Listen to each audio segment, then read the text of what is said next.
muraho neza, ndabasoje mwese aho muherereye, nizere ko mumeze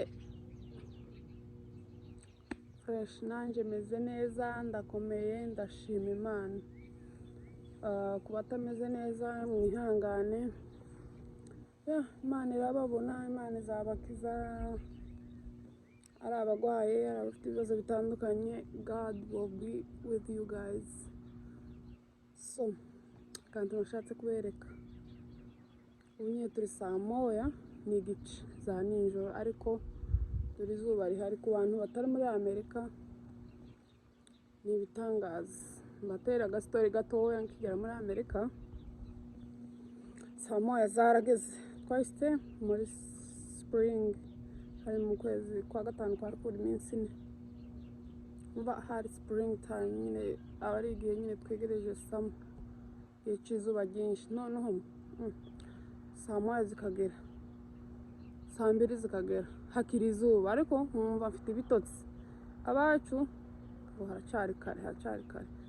Waba uri hanze nk'ubu nyine ni saa moya n'igice, kavuga ati semi turaryama ryari ko mpaye mbona ifite ibitotsi bimeze bite? Nimba ufite ibitotsi genda uryame, ariko nyine mbese warebera ku masaha. Utarebeye ku masaha niho wamenyaga aho bigeze nyine, kubera niho twari tukiza nyine, twaje ari mu bihe bya spring. Saa tatu zikagera, izuba riracari hanze ryose. Ndavuga ngo si ibi bihe iwacu byohaba byogenda bite? Kubera ko iwacu saa 11 n'igice izuba riba rimaze kurenga, ariko hano look ubu nyine ni saa moya n'igice za nijoro. Ibihe biratandukanye kabisa. Saa moya n'igice, ariko look how it looks outside. Izuba riracari ryose everywhere. Murabona ubu ni saa moya n'igice ndi hanze, just nkeneye kubereka nyine ukuntu biba bimeze hanze. Urebe saa moya n'igice kabisa za nijoro. Mbese look ni hatari kabisa.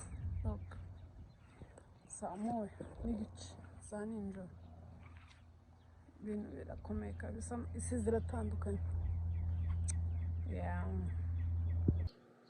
Rero bafana beza, abantu banje, ndabashimiye mwese abakomeje kudukurikirana, muduha komantere, mukora subscribe. Ni ukuri ni iby'agaciro, ntituzareka kubashimira. Ko batarakora subscribe namwe ni ukuri mugenda muyikore, twenoze 1k ku kwezi, icyumweru cyangwa se in 2 weeks, twenoze 1k. Turabura abantu bakeya, bizadushimisha kabisa, bizaba ari ibintu bimeze fresh. Rero mu supportinge, ku batarakora subscribe, pulsa nyinshi zitureba nizitarakanda subscribe. Guys, mudushigikire mukore subscribe. Thank you so much.